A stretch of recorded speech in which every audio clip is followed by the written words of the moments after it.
जय हिंद दोस्तों, कैसे हैं आप लोग। आई होप बहुत अच्छे होंगे, बहुत तंदुरुस्त होंगे। तो दोस्तों, आज का हमारा टॉपिक आपके आने वाले एग्जाम यानी कि उत्तर प्रदेश री कांस्टेबल के लिए बहुत ही ज़्यादा इंपॉर्टेंट साबित होने वाला है। आज हम लेके आए मोस्ट इंपॉर्टेंट यानी कि उत्तर प्रदेश स्पेशल जीके लेके आए हैं, जो कि उत्तर प्रदेश की सभी तरह की परीक्षाओं में बार बार 15-20 सालों से रिपीट हो रहे हैं। तो संभवतः आपको भी आने में आपके एग्जाम में देखने को मिल सकते हैं। तो इन सभी के सभी क्वेश्चनों को आप अच्छे से पढ़ेंगे, बहुत ध्यानपूर्वक अच्छे से शुरू से अंत तक देखिएगा। चलिए जल्दी जल्दी इन सभी के सभी महत्वपूर्ण क्वेश्चनों को हम यहाँ पे समाप्त करेंगे। उससे पहले चैनल पर नए हैं तो चैनल को सब्सक्राइब करें, लाइक करें, अपने दोस्तों तक भी शेयर करें। चलिए क्वेश्चन नंबर 1 की ओर जाते हैं। उत्तर प्रदेश में सबसे अल्प समय यानी कि सबसे कम समय तक मुख्यमंत्री के पद पर कौन रहे हैं। तो उत्तर प्रदेश में जो सबसे कम समय तक मुख्यमंत्री के पद पर रहा है तो वो कौन रहा है। तो इसका जो राइट आंसर होगा वो क्या होगा, तो याद रखिएगा ऑप्शन सी, त्रिभुवन नारायण सिंह। ठीक है, याद रखेंगे। ये त्रिभुवन नारायण सिंह जो हैं ये उत्तर प्रदेश के सबसे कम समय तक मुख्यमंत्री रहे हैं।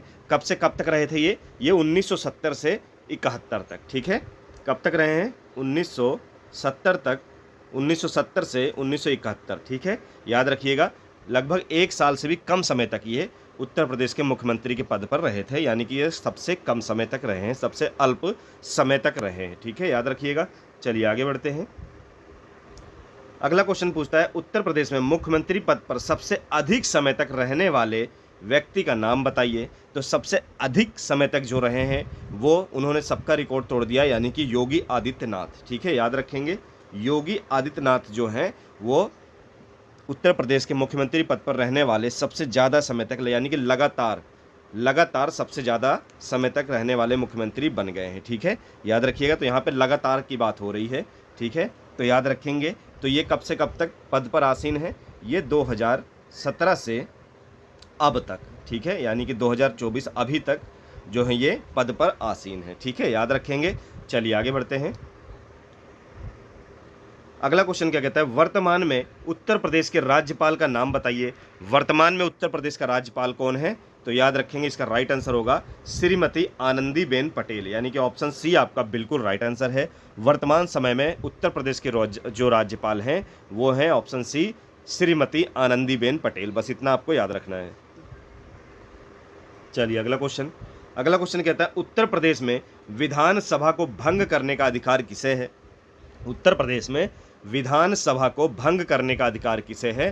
तो याद रखेंगे ऑप्शन ए, राज्यपाल आपका बिल्कुल राइट आंसर होगा। याद रखिएगा उत्तर प्रदेश में विधानसभा को भंग करने का जो अधिकार है वो किसके पास है, राज्यपाल के पास है। ठीक है, एक पॉइंट और नोट डाउन करिएगा कि विधानसभा यानी कि उत्तर प्रदेश में जो विधानसभा है उसमें कुल कितने सदस्य हैं। तो याद रखेंगे इसका जो राइट आंसर होगा वो होगा 403। ठीक है, याद रखेंगे, ये भी पॉइंट आप याद रखिएगा, 403 सदस्य हैं। ठीक है, इतना आपको याद रखना है। चलिए आगे बढ़ते हैं। अगला क्वेश्चन कहता है अशोक द्वारा निर्मित भारत का राज्य चिन्ह सिंह स्तंभ उत्तर प्रदेश में कहां पर है। अशोक द्वारा निर्मित भारत का राज्य चिन्ह सिंह स्तंभ उत्तर प्रदेश में कहां पर है। तो याद रखिएगा इसका जो राइट आंसर होगा वो होगा ऑप्शन डी, सारनाथ। ठीक है, अशोक द्वारा निर्मित भारत का जो राज्य चिन्ह है वो सारनाथ से लिया गया है। ऑप्शन डी आपका बिल्कुल राइट आंसर होगा, याद रखेंगे। चलिए अगला क्वेश्चन क्या कहता है, गुप्त काल में उत्तर प्रदेश के कौन से नगर व्यवसाय, शिक्षा व कला के प्रमुख केंद्र थे। मोस्ट इंपोर्टेंट क्वेश्चन है, गुप्त काल में उत्तर प्रदेश के कौन से नगर व्यवसाय, शिक्षा व कला के मुख्य केंद्र थे। तो इसका जो राइट आंसर क्या होगा, मथुरा, कौशाम्बी, प्रयाग, यानी कि ये तीनों स्थान जो हैं इनके मुख्य प्रमुख केंद्र थे। तो यानी कि ये सभी ऑप्शन बिल्कुल राइट आंसर होगा, याद रखिएगा। चलिए आगे बढ़ते हैं।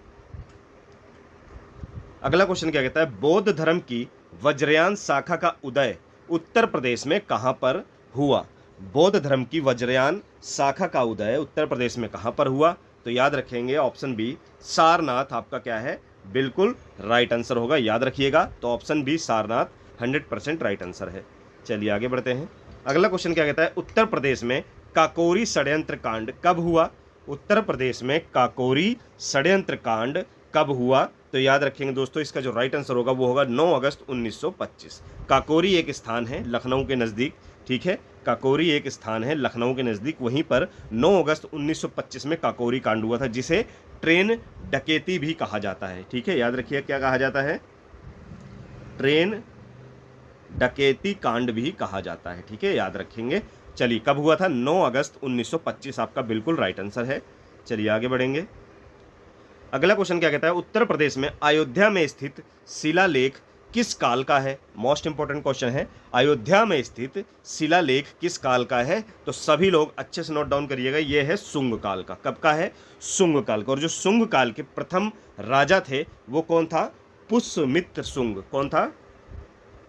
पुष्यमित्र शुंग। ठीक है, याद रखेंगे। और हाँ एक चीज और, अयोध्या जो शहर है वो किस नदी के किनारे बसा है? ये भी मोस्ट इंपोर्टेंट, कई बार पूछा गया है तो इसको भी नोट डाउन करेंगे, सरयू नदी। ठीक है यार, सरयू नदी याद रखिएगा, बिल्कुल राइट आंसर है।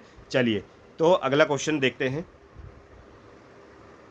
अगला क्वेश्चन क्या कहता है? पूरे उत्तर प्रदेश को कुल कितने निर्वाचन क्षेत्रों में विभाजित किया गया? यानी कि विधानसभा जो सदस्य हैं, सीटें हैं, वो कितनी हैं?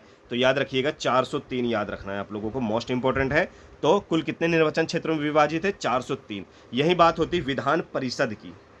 विधान परिषद की कितने सदस्य हैं यानी कितनी सीटें हैं? तो 100 सीटें हैं। ठीक है, याद रखेंगे। और हाँ, लोकसभा में उत्तर प्रदेश से कितनी सीटें जाती हैं? लोकसभा की बात हो रही है तो लोकसभा में सर्वाधिक पूरे भारत में जो जाती है वो 80 सीटें सिर्फ उत्तर प्रदेश से जाती हैं। और राज्यसभा में भी सर्वाधिक, ठीक है, राज्यसभा में भी सर्वाधिक कितनी सीटें जाती हैं? 31। ये भी उत्तर प्रदेश से ही जाती हैं, जो कि सबसे ज़्यादा जाती हैं। ठीक है, याद रखिएगा। तो विधानसभा में कितनी है? 403 है, विधान परिषद में 100 है, लोकसभा से 80 सीटें जाती हैं और राज्यसभा से 31 सीटें जाती हैं। ये सभी के सभी पॉइंट मोस्ट इंपोर्टेंट है, अच्छे से इस वीडियो को नोट करिएगा, सारे क्वेश्चनों को अच्छे से रिपीट करिएगा। मैं एक क्वेश्चनों में आपको 3 से 4 क्वेश्चनों के आंसर मैं बता रहा हूँ, तो सभी बहुत इंपॉर्टेंट है, कई बार एग्जाम में पूछा गया, इसीलिए मैं इस टॉपिक को आपके सामने लेके आया हूँ। तो अच्छे से इस वीडियो को पढ़िएगा। चलिए अगला क्वेश्चन क्या कहता है? उत्तर प्रदेश के प्रसिद्ध संगीतज्ञ स्वामी हरिदास किस मुगल शासक के समकालीन थे? उत्तर प्रदेश के प्रसिद्ध संगीतज्ञ स्वामी हरिदास किस मुगल शासक के समकालीन थे? तो ऑप्शन है आपका क्या होगा? अकबर आपका 100% राइट आंसर होगा। याद रखिएगा, अकबर के शासनकाल में थे ये। ठीक है, याद रखेंगे, ऑप्शन है अकबर आपका बिल्कुल राइट आंसर होगा। चलिए आगे बढ़ते हैं। अगला क्वेश्चन क्या कहता है? उत्तर प्रदेश में यूरेनियम के भंडार कहाँ पाए जाते हैं? तो याद रखिएगा, यूरेनियम का जो सबसे ज़्यादा भंडार है वो उत्तर प्रदेश के ललितपुर जनपद में पाया जाता है। ठीक है, याद रखेंगे, कौन सा जनपद? ललितपुर जनपद आपका 100% राइट आंसर होगा, याद रखिएगा। चलिए आगे बढ़ते हैं। अगला क्वेश्चन क्या कहता है? भारत में गन्ना उत्पादन की दृष्टि से उत्तर प्रदेश का कौन सा स्थान है? भारत में गन्ना उत्पादन की दृष्टि से उत्तर प्रदेश का कौन सा स्थान है? तो याद रखिएगा दोस्तों, प्रथम स्थान पे है। भारत में गन्ना उत्पादन की दृष्टि से उत्तर प्रदेश जो है वो कितने नंबर पे है? पहले नंबर पे है। ठीक है, उत्तर प्रदेश जो है वो प्रथम स्थान पर है, बस इतना आपको याद रखना है। चलिए आगे बढ़ते हैं। अगला क्वेश्चन क्या कहता है? उत्तर प्रदेश में गोकुल बैराज निर्माण कब प्रारंभ किया गया था? तो याद रखिएगा, इसका जो राइट आंसर होगा वो क्या होगा? ऑप्शन ए दिसंबर 1990 आपको याद रखना है। ठीक है, याद रखिए, गोकुल बैराज का जो निर्माण किया गया था उत्तर प्रदेश में वो किया गया है दोस्तों दिसंबर 1990, याद रखिएगा। चलिए आगे बढ़ते हैं। अगला क्वेश्चन आपसे क्या कहता है? उत्तर प्रदेश में रानी लक्ष्मीबाई बांध परियोजना किस नदी पर बना है? उत्तर प्रदेश में रानी लक्ष्मीबाई बांध परियोजना किस नदी पर बना है? चलिए पहले जानते हैं किस नदी पर बना है। तो ये है बेतवा नदी पर। ठीक है, याद रखिएगा। और हाँ, जिन भी बच्चों को आंसर पता हो वो अपने प्रैक्टिस के लिए आप ऑप्शन यानी कमेंट बॉक्स में अपना ऑप्शन यानी कि उत्तर रख सकते हैं, वहाँ पर आप आंसर दे सकते हैं। ठीक है, याद रखिएगा। तो बेतवा नदी पर बना है रानी लक्ष्मीबाई बांध। और 2 महत्वपूर्ण पॉइंट हैं इसके, वो भी नोट डाउन करिएगा। रानी लक्ष्मीबाई बांध को पहले राजघाट बांध भी कहा जाता था। ठीक है, राजघाट बांध भी कहा जाता है, हो सकता है अभी भी लिख के आ सकता है। तो राजघाट बांध भी इसका दूसरा नाम है। ठीक है, याद रखना है। और ये किस जनपद में है उत्तर प्रदेश के? ये भी याद करना है आपको, ललितपुर जनपद में है। ठीक है, आपसे कुछ भी पूछा जा सकता है, तो ललितपुर जनपद में है, राजघाट इसका दूसरा नाम है और बेतवा नदी पर बना हुआ है। ठीक है, याद रखना है। चलिए आगे बढ़ते हैं। अगला क्वेश्चन क्या कहता है? उत्तर प्रदेश के किस स्थान की सिंचाई हेतु देवकली पंप नहर परियोजना का कार्य प्रारंभ किया गया? देवकली पंप नहर परियोजना का कार्य प्रारंभ किया गया, तो उत्तर प्रदेश का वो कौन सा जनपद है? तो याद रखेंगे दोस्तों, ऑप्शन है गाजीपुर जनपद में। ठीक है, गाजीपुर जनपद में सिंचाई हेतु देवकली पंप नहर परियोजना का प्रारंभ किया गया था, याद रखेंगे, मोस्ट इंपोर्टेंट क्वेश्चन है। चलिए आगे बढ़ते हैं। अगला क्वेश्चन क्या कहता है? कत्था किस वृक्ष से प्राप्त होता है? तो कत्था जो है किस वृक्ष से बनाया जाता है, याद रखना है। तो याद रखिएगा दोस्तों, ऑप्शन ए खैर का वृक्ष होता है जिससे कत्था बनाया जाता है। और एक चीज़ महत्वपूर्ण इंपॉर्टेंट पॉइंट नोट डाउन करिएगा कि कत्थे का जो व्यापार है उत्तर प्रदेश में कौन सी जनजाति द्वारा किया जाता है, किस जनजाति द्वारा उत्तर प्रदेश में कत्थे का व्यापार किया जाता है। तो याद रखिएगा खरवार जनजाति। कौन सी जनजाति? खरवार जनजाति द्वारा उत्तर प्रदेश में कत्थे का व्यापार किया जाता है। ठीक है, ये एक अनुसूचित जनजाति है, याद रखेंगे खरवार। चलिए आगे बढ़ते हैं। अगला क्वेश्चन क्या कहता है, उत्तर प्रदेश के किस क्षेत्र में थारू जनजाति निवास करती है? बहुत ही इंपॉर्टेंट है, तो याद रखिएगा इसका राइट आंसर होगा तराई क्षेत्र में थारू जनजाति निवास करती है। ये उत्तर प्रदेश की जनसंख्या की दृष्टि से सबसे बड़ी अनुसूचित जनजाति है थारू। ठीक है, याद रखिएगा कौन सी? थारू जनजाति जो है वो सबसे बड़ी जनजाति है उत्तर प्रदेश की। ठीक है, याद रखिएगा यूपी की सबसे बड़ी जनजाति है जो कि तराई क्षेत्र में पाई जाती है, निवास करती है। ठीक है, याद रखिएगा। चलिए अगला क्वेश्चन, कर्णवास प्रदेश के किस क्षेत्र में यानी कि किस जिले में स्थित है? कर्णवास प्रदेश के किस जिले में स्थित है? तो याद रखिएगा इसका राइट आंसर होगा ऑप्शन डी जनपद बुलंदशहर में, यानी कि उत्तर प्रदेश के बुलंदशहर जिले में क्या है? कर्णवास है। ठीक है, याद रखिएगा ऑप्शन आपका डी बिल्कुल राइट आंसर होगा बुलंदशहर। चलिए आगे बढ़ते हैं। अगला क्वेश्चन क्या कहता है, उत्तर प्रदेश में राष्ट्रीय कथक संस्थान स्थित है, तो कहाँ पर है? उत्तर प्रदेश में राष्ट्रीय कथक संस्थान कहाँ पर स्थित है? तो याद करिएगा इसका जो राइट आंसर होगा वो होगा लखनऊ में। ऑप्शन डी आपका क्या होगा? लखनऊ बिल्कुल राइट आंसर है, याद रखेंगे। और हाँ, इसको स्थापित कब किया गया था? 1964 में इसको स्थापित किया गया था। ठीक है, और हाँ, उत्तर प्रदेश का जो एकमात्र शास्त्रीय नृत्य है वो क्या है? कथक है। बस इतना आपको याद रखना है, एकमात्र शास्त्रीय नृत्य जो उत्तर प्रदेश का है वो है कथक। ठीक है, याद रखिएगा। चलिए आगे बढ़ते हैं। अगला क्वेश्चन क्या कहता है, उत्तर प्रदेश में जैन एवं बौद्ध दोनों का प्रसिद्ध तीर्थ स्थान है, तो कहाँ पर है? उत्तर प्रदेश में जैन एवं बौद्ध दोनों का जो प्रसिद्ध तीर्थ स्थान है वो कहाँ पर है? तो याद रखेंगे कौशाम्बी। ऑप्शन ए आपका 100% राइट आंसर होगा। उत्तर प्रदेश में जैन एवं बौद्ध दोनों का प्रसिद्ध तीर्थ स्थान कौशाम्बी में है। ठीक है, याद रखेंगे। चलिए आगे बढ़ते हैं। अगला क्वेश्चन क्या कहता है, उत्तर प्रदेश में स्थित बरसाना का होली महोत्सव किस नाम से प्रसिद्ध है? जो होलिका महोत्सव मनाया जाता है बरसाना का, वो और किस नाम से जाना जाता है? तो लठमार होली नाम से जाना जाता है। ठीक है, याद रखेंगे ऑप्शन सी लठमार होली नाम से जाना जाता है। चलिए आगे बढ़ते हैं। अगला क्वेश्चन क्या कहता है, उत्तर प्रदेश में राम कथा संग्रहालय कहाँ पर स्थित है? तो याद रखेंगे उत्तर प्रदेश में राम कथा संग्रहालय यानी कि म्यूजियम कहाँ पर स्थित है? तो इसका जो राइट आंसर होगा वो होगा अयोध्या में। ठीक है, ऑप्शन बी अयोध्या आपका बिल्कुल राइट आंसर है, जहाँ पर राम मंदिर बना हुआ है। और अयोध्या किस नदी के किनारे बसा है? सरयू नदी के किनारे। ठीक है, इस नदी के बारे में मैं बार बार क्यों बता रहा हूँ, क्योंकि कई बार क्वेश्चन पूछा गया है कि अयोध्या किस नदी के किनारे बसा हुआ है, तो सरयू नदी के किनारे बसा है। ठीक है, याद रखना है। अगला क्वेश्चन क्या कहता है, राजपत्रित अधिकारियों का प्रशासन कौन देखता है? राजपत्रित अधिकारियों का प्रशासन कौन देखता है? तो याद रखेंगे दोस्तों इसका जो राइट आंसर होगा पुलिस महानिदेशक। ठीक है, याद रखिएगा ऑप्शन ए बिल्कुल राइट आंसर है। राजपत्रित अधिकारियों का प्रशासन कौन देखता है? पुलिस महानिदेशक देखता है। ठीक है, याद रखेंगे ऑप्शन ए बिल्कुल राइट आंसर है। चलिए अगला क्वेश्चन क्या कहता है, उत्तर प्रदेश का एकमात्र मुक्त विश्वविद्यालय अवस्थित है। उत्तर प्रदेश का एकमात्र विश्वविद्यालय अवस्थित है, तो कहाँ पर है? तो याद रखेंगे सिर्फ एकमात्र उत्तर प्रदेश का मुक्त विश्वविद्यालय है जो कि प्रयागराज में है। कहाँ पर है?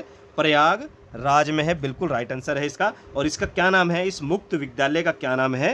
राजसी टंडन मुक्त विश्वविद्यालय। ठीक है, याद रखेंगे राजसी टंडन मुक्त विश्वविद्यालय है जो कि प्रयागराज में है, एकमात्र मुक्त विश्वविद्यालय। ठीक है, याद रखेंगे।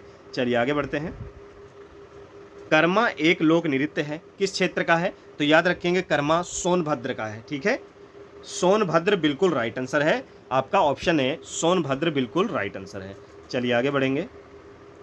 अगला क्वेश्चन कहता है, प्रथम इलेक्ट्रॉनिक डिजिटल कंप्यूटर में निम्नलिखित में से क्या था? प्रथम इलेक्ट्रॉनिक डिजिटल कंप्यूटर में निम्नलिखित में से एक क्या था? तो याद रखेंगे इसका जो राइट आंसर होगा वो क्या होगा? तो इसका जो राइट आंसर होगा वो होगा वैक्यूम ट्यूब। ठीक है, ऑप्शन डी आपका बिल्कुल राइट आंसर है, वैक्यूम ट्यूब बिल्कुल राइट आंसर है, याद रखिएगा। चलिए आगे बढ़ते हैं। अगला क्वेश्चन क्या कहता है, साइबर कैफे है, साइबर कैफे क्या है? साइबर कैफे क्या है? ये एक इंटरनेट है, कंप्यूटर प्रणाली है, संचार युक्ति है या एक सुविधा है? तो याद रखेंगे साइबर कैफ़े एक सुविधा है, ठीक है, याद रखेंगे ये एक सुविधा है, याद रखेंगे, बिल्कुल राइट आंसर है। चलिए आगे अगला क्वेश्चन। अगला क्वेश्चन कहता है किसी भारतीय राज्य की प्रथम राज्यपाल कौन थी? किसी भारतीय राज्य की प्रथम राज्यपाल कौन थी? मोस्ट इंपोर्टेंट क्वेश्चन है। सरोजिनी नायडू, ऑप्शन डी बिल्कुल राइट आंसर है। किसी भारतीय राज्य की प्रथम महिला राज्यपाल कौन थी? तो वो थी सरोजिनी नायडू, याद रखेंगे कौन थी? सरोजिनी नायडू, बिल्कुल राइट आंसर है, याद रखिएगा। चलिए आगे बढ़ते हैं। अगला क्वेश्चन क्या कहता है भारत का प्रथम फील्ड मार्शल कौन थे? भारत का प्रथम फील्ड मार्शल कौन था? तो याद रखेंगे इसका जो राइट आंसर होगा वो क्या होगा? भारत का पहला फील्ड मार्शल थे SHFJ मनास्को, ठीक है, ऑप्शन डी बिल्कुल राइट आंसर है। SHFJ मनास्को को भारत का ये क्या थे? पहला फील्ड मार्शल थे, ठीक है, याद रखेंगे। चलिए आगे अगला क्वेश्चन क्या कहता है प्लेइंग इट माई वे पुस्तक के लेखक कौन है? प्लेइंग इट माई वे पुस्तक के लेखक कौन है? ये आत्मकथा है, किसकी है? ये है सचिन तेंदुलकर की, ठीक है, याद रखेंगे सचिन तेंदुलकर की आत्मकथा है। प्लेइंग इट माई वे पुस्तक के लेखक हैं, ठीक है, याद रखेंगे ये क्या है? इनकी आत्मकथा है, ठीक है, क्या है? आत्मकथा है सचिन तेंदुलकर की, प्लेइंग इट माई वे, ठीक है। इसको कब लॉन्च किया गया था, यानी कि ये पुस्तक कब लॉन्च की गई थी? तो याद रखेंगे 2014 में। कब?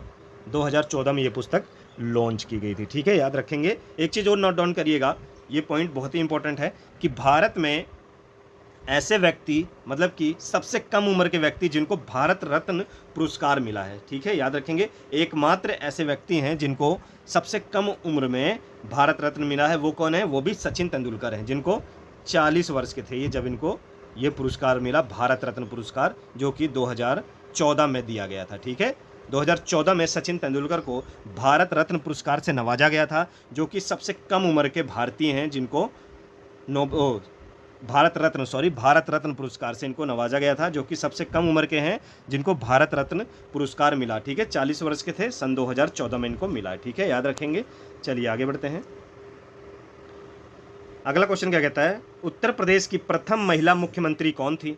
उत्तर प्रदेश की प्रथम महिला मुख्यमंत्री कौन थी? तो याद रखिएगा ऑप्शन डी सुचेता कृपलानी जो थी, ये उत्तर प्रदेश की प्रथम महिला मुख्यमंत्री थी, ठीक है, याद रखेंगे। 1963 से 1967 तक ये उत्तर प्रदेश की मुख्यमंत्री पद पर रही, ठीक है, याद रखेंगे। सुचेता कृपलानी बिल्कुल राइट आंसर है, जो कि उत्तर प्रदेश की प्रथम महिला मुख्यमंत्री थी, याद रखेंगे।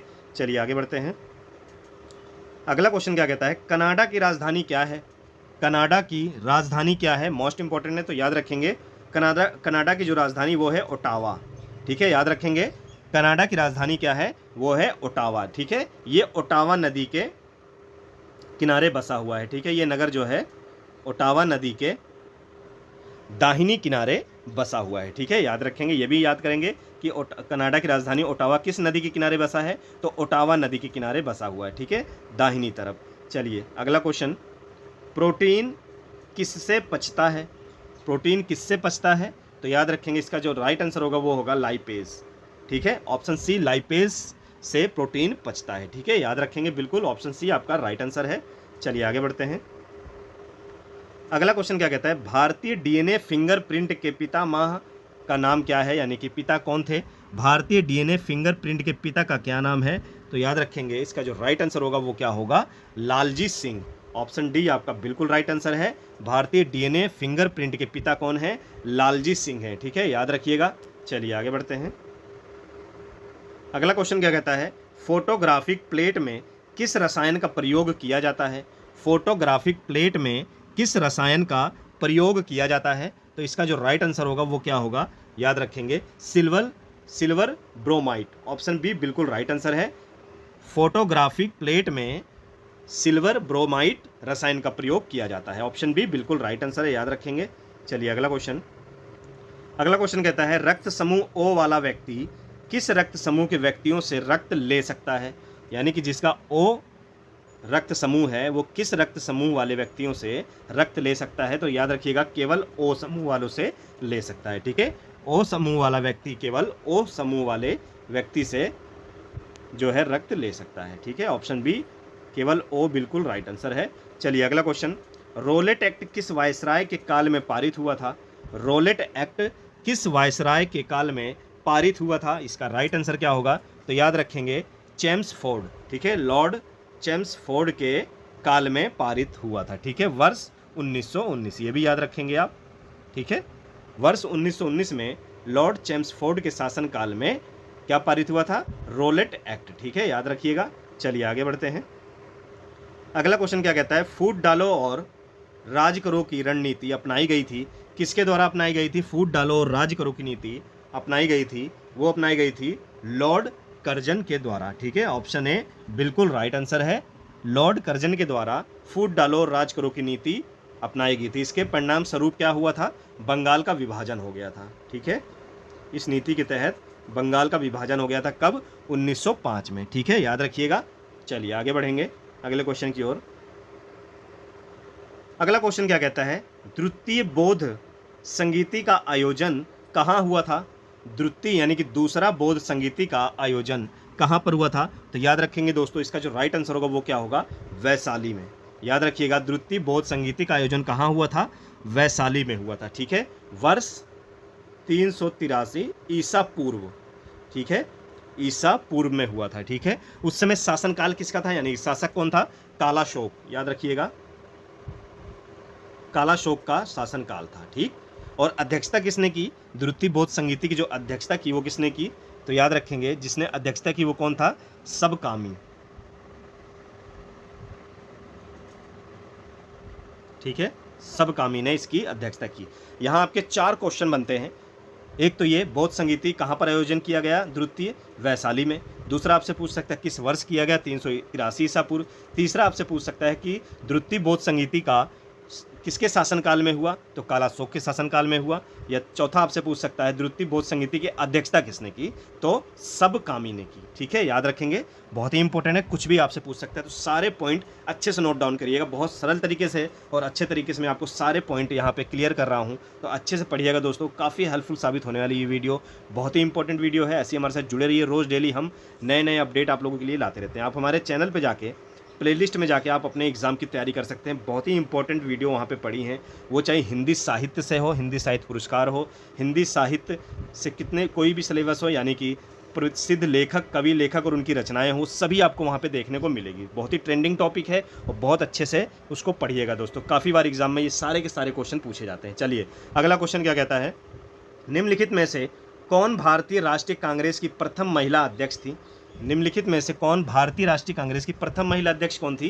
तो याद रखिएगा एनी बेसेंट, ठीक है, एनी बेसेंट जो थी वो भारतीय राष्ट्रीय कांग्रेस की प्रथम महिला अध्यक्ष थी, ठीक है। अब मैं दूसरा टाइप यहाँ आपको बता रहा हूँ। 2 तरह के क्वेश्चन यहाँ पूछे जाते हैं। एक तो आपसे यहाँ पे पूछ लिया पहले कि भारतीय राष्ट्रीय कांग्रेस की प्रथम महिला अध्यक्ष, चलिए ये तो सही है, बिल्कुल एनी बेसेंट है। यहीं आपसे अगर क्वेश्चन पूछ ले कि भारतीय राष्ट्रीय कांग्रेस की प्रथम भारतीय महिला अध्यक्ष, ठीक है, भारतीय महिला अध्यक्ष पूछ ले, यहाँ पे आपसे सिर्फ पूछा है प्रथम महिला अध्यक्ष पूछा है, ठीक है।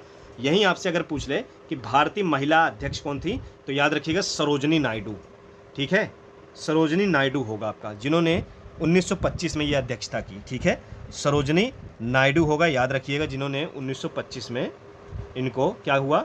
भारतीय राष्ट्रीय कांग्रेस का अध्यक्ष बनाया गया, जो कि पहली भारतीय महिला थी, ठीक है, याद रखेंगे। क्वेश्चन अगर आप अच्छे से पढ़ेंगे तभी आपका आंसर सही होगा, वरना जल्दबाजी में आप एनी बेसेंट लगा के चले आएंगे। तो हो सकता है अगर यहाँ पर प्रथम महिला की जगह प्रथम भारतीय महिला भी लिख के चला आए, तो क्वेश्चन अच्छे से पढ़िएगा, उसके बाद आंसर लगाइएगा, ठीक है, याद रखेंगे। चलिए आगे बढ़ते हैं। अगला क्वेश्चन क्या कहता है? भारत की संसद में शून्यकाल शुरू होता है। तो शून्यकाल जो शुरू होता है वो प्रश्नकाल के तुरंत बाद होता है। कब होता है? वो होता है दोपहर 12 बजे, ठीक है। प्रश्नकाल इससे पहले होता है, प्रश्नकाल के खत्म होते ही तुरंत बाद जो है दोपहर 12 बजे वो शून्यकाल का समय होता है, ठीक है, याद रखिएगा। ऑप्शन सी दोपहर 12 बजे बिल्कुल राइट आंसर होगा। चलिए आगे बढ़ते हैं। अगला क्वेश्चन आपसे क्या कहता है? भारतीय संविधान का कौन सा भाग नागरिकता से संबंधित है? मोस्ट इंपोर्टेंट क्वेश्चन है, तो याद रखिएगा भारतीय संविधान का कौन सा भाग नागरिकता से संबंधित है? तो याद रखेंगे, इसका जो राइट आंसर होगा पहले देखेंगे, भाग 2, ठीक है। कौन सा भाग? भाग 2 जो है वो नागरिकता से संबंधित है। यहीं आपसे अनुच्छेद अगर पूछ ले तो अनुच्छेद में नोट डाउन करिएगा, अनुच्छेद जो है 5 से 11, ठीक है, 5 से 11 अनुच्छेद जो है वो नागरिकता का संबंध है इसमें, और भाग 2 में, ठीक है, याद रखेंगे, दोनों चीज़ें क्लियर करेंगे। चलिए आगे बढ़ते हैं। अगला क्वेश्चन क्या कहता है, तीस्ता नदी परियोजना किन दो देशों के बीच में विवादित है। तो आप जहाँ तक देख सकते हैं कि बांग्लादेश में कैसा हुड़दंग मचा हुआ है, ठीक है। तो ये जो तीस्ता नदी जो परियोजना है, ये विवाद है भारत और बांग्लादेश के बीच में, ठीक है। ऑप्शन बी बिल्कुल राइट आंसर है।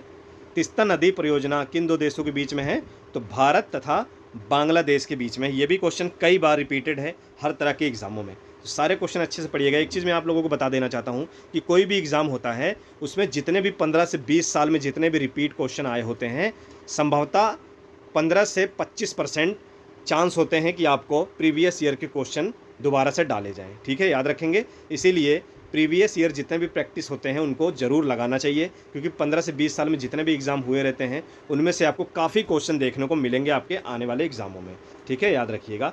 तो तीस्ता नदी परियोजना किन दो देशों के बीच में विवादित है, भारत तथा बांग्लादेश। ऑप्शन बी बिल्कुल राइट आंसर है, याद रखिएगा। चलिए अगला क्वेश्चन। अगला क्वेश्चन कहता है रेड क्रॉस का मुख्यालय है, रेड क्रॉस का मुख्यालय कहाँ पर है, तो याद रखिएगा इसका जो राइट आंसर होगा वो होगा दोस्तों जिनेवा में, ठीक है। ऑप्शन सी जिनेवा बिल्कुल राइट आंसर है। जिनेवा कहाँ पर है, ये है स्विट्जरलैंड में, ठीक है। एक चीज़ और नोट डाउन करिएगा, रेड क्रॉस का मुख्यालय कहाँ पर है, ये तो जिनेवा में है, पर रेड क्रॉस दिवस कब मनाया जाता है, रेड क्रॉस दिवस कब मनाया जाता है, याद रखिएगा दोस्तों, प्रतिवर्ष 8 मई को। कब मनाया जाता है, 8 मई को, ठीक है, रेड क्रॉस दिवस मनाया जाता है। प्रमुख दिवस, अंतर्राष्ट्रीय और राष्ट्रीय दिवस मैंने करा रखी है, यानी कि आप हमारे प्लेलिस्ट में जाके वहाँ पर आप प्रमुख राष्ट्रीय और अंतर्राष्ट्रीय दिवसों के बारे में पढ़ सकते हैं। सारे महत्वपूर्ण दिवस मैंने उस वीडियो में कराए हैं। मैं इस वीडियो के डिस्क्रिप्शन बॉक्स में भी वो लिंक डाला हुआ है, आप वहाँ से भी पढ़ सकते हैं। प्रमुख अंतर्राष्ट्रीय और राष्ट्रीय दिवस जो कि एग्जाम में रिपीट किए जाते हैं बार बार, बहुत ही महत्वपूर्ण वीडियो है वो, हर तरह के दिवस वहाँ पर कंप्लीट कराए गए हैं, ठीक है, याद रखिएगा। तो रेड क्रॉस दिवस कब मनाया जाता है, प्रतिवर्ष 8 मई को मनाया जाता है। रेड क्रॉस का मुख्यालय कहाँ पर, जिनेवा में, जो कि स्विट्जरलैंड में है, ठीक है, याद रखेंगे। चलिए अगला क्वेश्चन। अगला क्वेश्चन कहता है निम्न में से किस राज्य की सीमा बांग्लादेश से नहीं लगती है। कौन कौन सा राज्य है जिसकी सीमा बांग्लादेश से नहीं लगती है, तो याद रखिएगा बांग्लादेश से बहुत ही विवाद चलता रहता है, ठीक है, और इस समय बांग्लादेश में बहुत ही ज़्यादा माहौल ख़राब हो रखा है, तो बांग्लादेश से 1 या 2 क्वेश्चन देखने को मिल सकते हैं, ठीक है, याद रखिएगा। तो कौन कौन से पहले देख लेते हैं, कौन कौन से सीमाएं जो हैं वो बांग्लादेश से लगती हैं किस किस राज्य की। तो देखिए मिजोरम जो है, मिजोरम की लगती है, त्रिपुरा की लगती है, मेघालय की। इन 3 राज्यों की सीमा जो है वो बांग्लादेश से लगती है, और एक मणिपुर ऐसा राज्य है जिसकी सीमा बांग्लादेश से नहीं लगती, इन 4 ऑप्शनों में, ठीक है। मणिपुर की सीमा बांग्लादेश से नहीं लगती है, ठीक है, याद रखिएगा।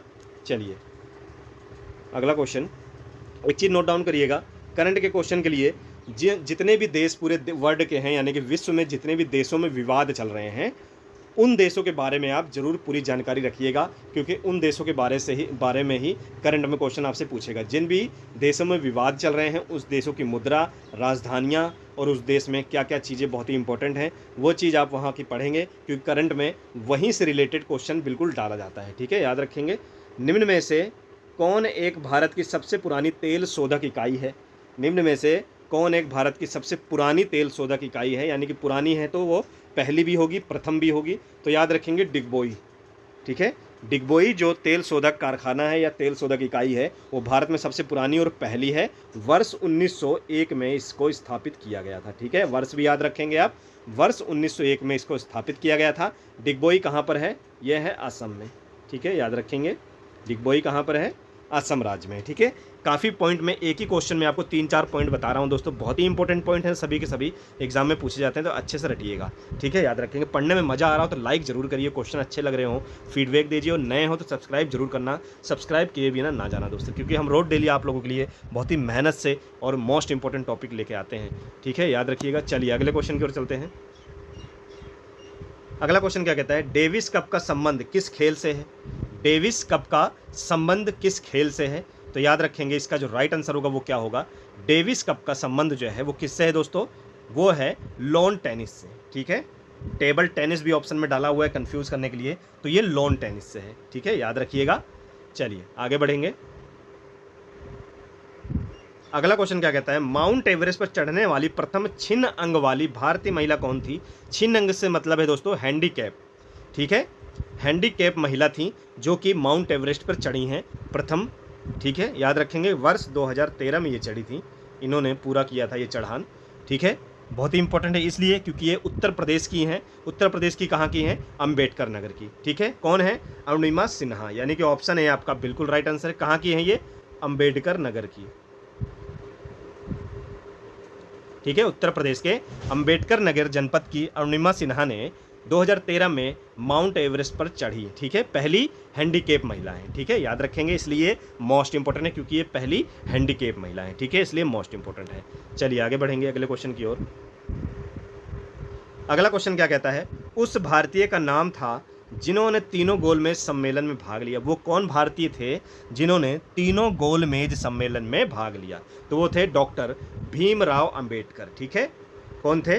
डॉक्टर भीमराव अंबेडकर ऐसे भारतीय थे जिन्होंने तीनों गोलमेज सम्मेलन में भाग लिया, ठीक है। ऑप्शन में जो कि बी आर अम्बेडकर है बिल्कुल राइट आंसर होगा, ठीक है, याद रखेंगे। एक चीज़ और नोट डाउन करिएगा, कौन है? तेज बहादुर सप्रू, यहाँ देख सकते हैं आप, तेज बहादुर सप्रू हैं, इन्होंने भी क्या था? तीनों गोलमेज सम्मेलन में भाग लिया था, ठीक है। नॉलेज के लिए आपको बता रहा हूँ, इसको भी नोट डाउन करेंगे आप। बी आर अम्बेडकर तो थे ही, पर ये ऑप्शन में मैंने इसलिए डाला है ताकि आपको नाम याद रह जाए, ठीक है, वरना ऑप्शन में ये नहीं डाला जाता है। ये जानकारी के लिए आप रख लीजिए कि तेज बहादुर सप्रू जो थे ये भी दोस्तों क्या थे? तीनों गोलमेज सम्मेलन में भाग लेने वाले थे, यानी कि बी आर अम्बेडकर और तेज बहादुर सप्रू, ये तीनों जो थे, ये दोनों जो थे वो तीनों गोलमेज सम्मेलन में इन्होंने भाग लिया था, ठीक है, याद रखिएगा। तो ये थे दोस्तों मोस्ट इंपॉर्टेंट टॉप 50 क्वेश्चन जो कि आपके आने वाले एग्जाम के लिए काफ़ी हेल्पफुल साबित होने वाले हैं। पढ़ने में मज़ा आया हो तो सब्सक्राइब करें, लाइक करें, अपने दोस्तों तक भी शेयर करें, फीडबैक दें। ऐसे ही हमारे साथ जुड़े रहिए, हम रोज़ डेली आपके लिए मोस्ट इंपॉर्टेंट टॉपिक लेके आते हैं, प्यार दिखाते रहिए। फिर मिलेंगे दोस्तों नेक्स्ट वीडियो में एक अच्छे और इंपॉर्टेंट टॉपिक के साथ, तब तक जय हिंद।